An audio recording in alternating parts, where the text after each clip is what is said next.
Where to begin? Where to begin? How about once upon a time? Nah. How many times have you heard that to begin a story? Why don't we just go back to the day things took a turn for the worse? If you want to hear the story, you can read along with me in your book. You'll know it's time to turn the page when you hear this sound. Let's begin now. In the town of Okie Oaks, Chicken Little was ringing the school bell. The sky is falling! The sky is falling! He described a piece of sky that was shaped like a stop sign. It looks like a stop sign? Yes! And it hit me on the head! At first, the crowd panicked. Then his father, Buck Cluck, stopped them. It's okay, everyone. It was just an acorn that hit my son. A little acorn. No, Dad, no.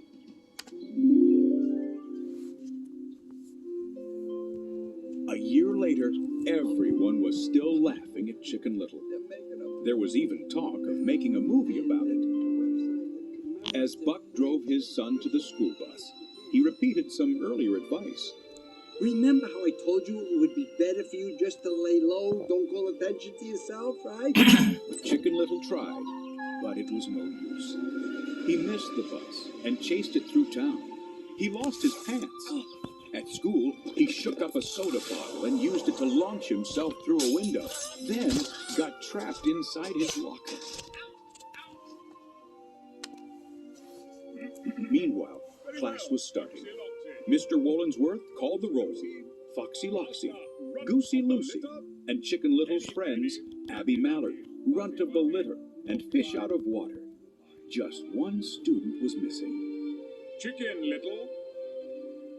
Toddy again. In gym class, Chicken Little told Abby about his morning. But you know, that's not going to get me down. All I need is a chance to do something great to make everyone forget the whole sky falling thing once and for all. Abby wasn't so sure. She thought Chicken Little should ask why his dad didn't stand up for him when he said the sky fell. Here's the solution. You and your dad talking, closure. Closure? Talking about something until it's resolved. Suddenly, a ball came flying at them and knocked Abby down. Foxy Loxy laughed. Chicken Little didn't think it was funny. That does it. He marched up to Foxy and started to grab her. Instead, Foxy's sidekick, Goosey Lucy, grabbed Chicken Little and slung him against the wall, setting off the fire alarm. And who got the blame? Chicken Little, of course. He was called to the principal's office, along with his dad. Afterward, Buck listened as Chicken Little described his plan. What if I joined the baseball team? Dad, you were such a big star in high school, you know? I figured, hey, you could give me some pointers. Buck shook his head sadly. Maybe baseball isn't exactly your thing, you know. Have you considered the chess team? That night, Chicken Little gazed at the stars, wishing he could put things right. Come on. All I need is a chance.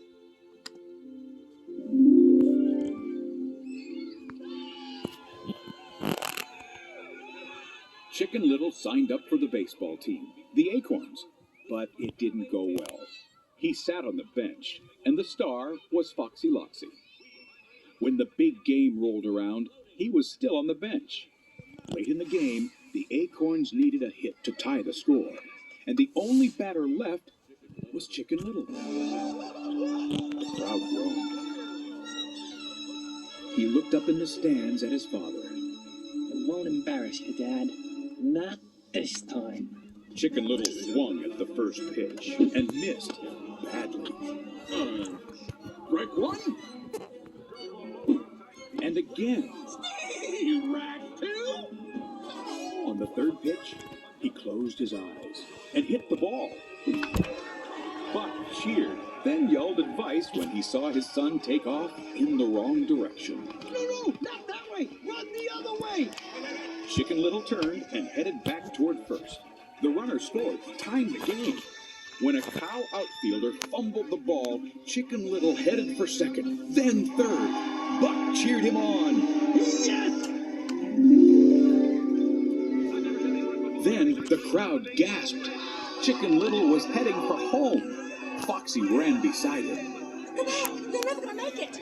Meanwhile, the ball was stuck on the cow's horn, so the outfielders picked up the cow and raced to the plate. Chicken Little slid. The cow tagged him. The umpire signaled, "You're out!"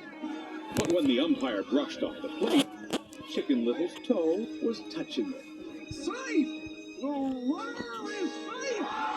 Buck raced onto the field. We won! We won! That's my boy out there!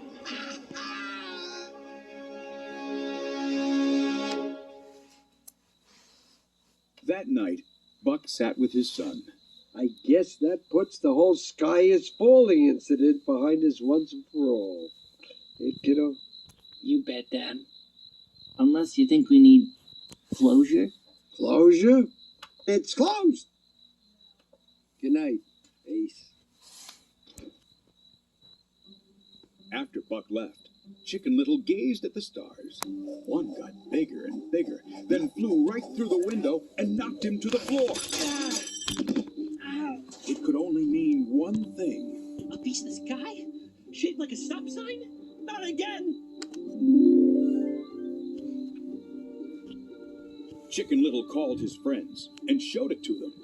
It was actually an electronic panel that took on the look of its surroundings, making it appear invisible. Abby examined it. Okay, let me guess. You haven't told your dad yet. Abby, please. This is exactly what fell on me the first time. There's no way I'm bringing this up again with him. Fish noticed a red button on the panel. He pushed it, and the panel rose into the air. Fish hopped on and went zipping out the window. Runt, Abby, and Chicken Little went racing downstairs to follow, and Buck saw them.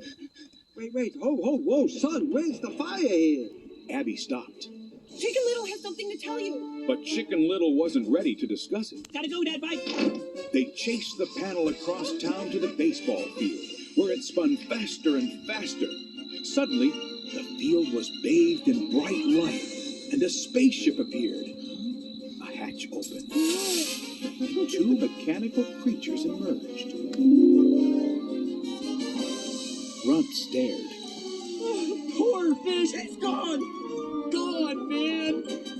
Not yet. Abby pointed to the top of the ship. There, waving excitedly, was Fish. When the creatures walked away into the woods, the three friends sneaked into the ship. Chicken Little noticed a little alien with a single eye. He winked, and the alien winked back. Then, remembering Fish, he hurried off.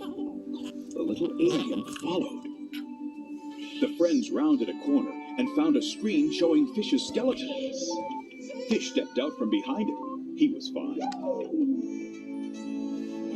Fish showed them what he had found, a map of the planets, with all the other planets crossed out except for Earth, which was circled in red. Chicken Little gulped. We're next. They raced toward the exit, but their way was blocked by the two mechanical creatures, which had returned to their ship. The friends darted by them, finally managing to squeeze through the hatch. Runt brought up the rear, getting stuck for a minute. I'm sorry. Tension makes me bloat. They hurried away with the creatures in pursuit. Right behind them was the little alien, trying to keep up. The creatures chased them into the woods, through a cornfield, and finally toward town. Abby yelled, The school bell! We've got to ring the school bell to warn everyone! Hurry! Hurry! When they reached the school, the door was locked. But Chicken Little noticed a vending machine. I need a soda. He shook the bottle and rocketed himself up to the bell tower. Chicken Little reached for the bell, then remembered the last time he had rung it. Did he really want to go through that again? Then he saw the two creatures going after his friends.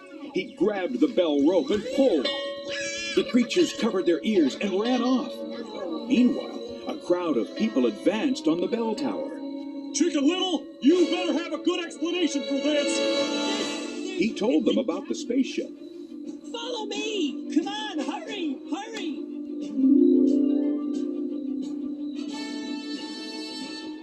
Chicken Chicken Little and his friends led them to the ball field, where the creatures had started the ship's engines. He yelled to the crowd. Come on, if you don't hurry up, you're gonna miss it! A moment later, the crowd reached the field. The ship was gone, and there was nothing to see. Someone grumbled. No, it's the acorn thing all over again. Abby spoke up. No, wait, there were aliens. Chicken Little turned to his father. Dad! Dad! I'm not making this up. You gotta believe me this time. Buck sighed. No, son, I don't. The crowd wandered off, and Chicken Little headed home. He was all alone. Or was he? The bushes parted, and the little alien popped out. Seeing Chicken Little, he followed. Miles above in the spaceship, the two creatures realized that the little alien wasn't on the ship. They sent out a distress call.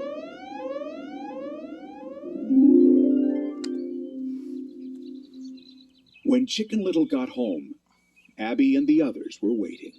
If there was ever a time to talk to your dad, it's now.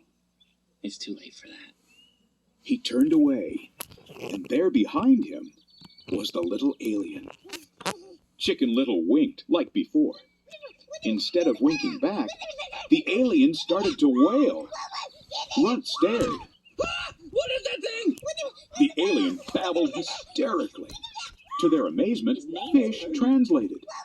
They learned that the alien was from the spaceship and had been left behind.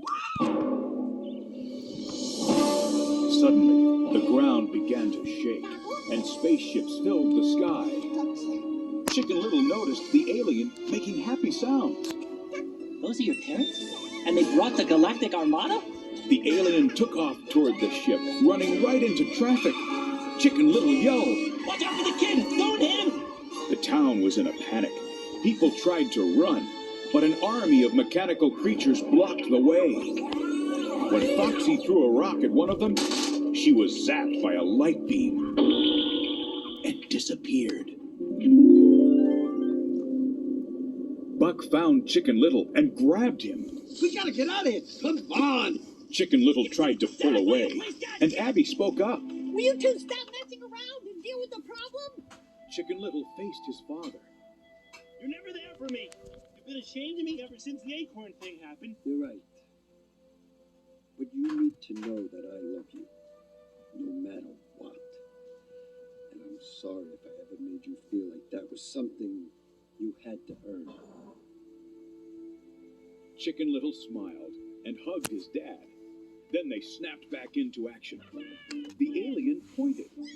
Chicken Little saw a ship over Town Hall. Oh, is that your parents? Chicken Little told Buck his plan. All we have to do is duck and weave through traffic and make our way through Town Square while avoiding the death rays from those alien robots. Then we get to Town Hall, climb up to the highest point of the roof, and give the kid back to its parents. Yeah! Buck grabbed the little alien, and they raced into the crowd.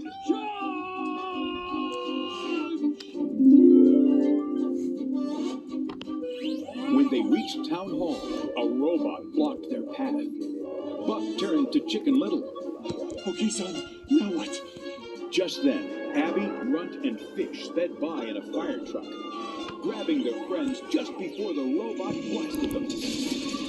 The truck crashed into Town Hall, and Chicken Little jumped out along with Buck. Taking the alien, they charged up to the roof. Chicken Little climbed to the top and held out the alien.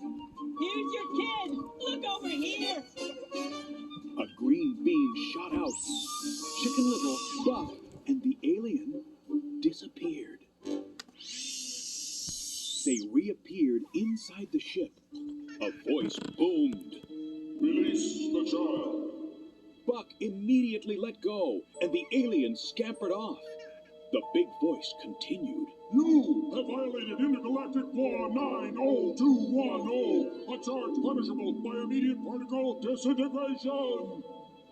A moment later, a softer voice spoke. Alvin, honey, turn off your big voice. Turn it off. Yes, dear.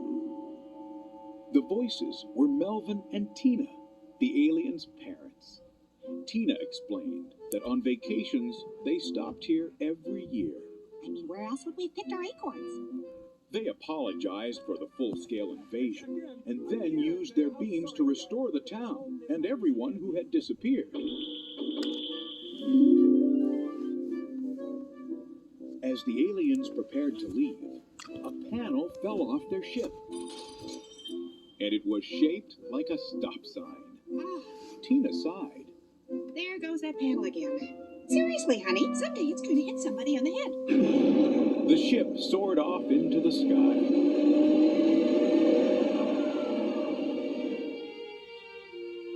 A year later, in the movie version, Chicken Little spoke.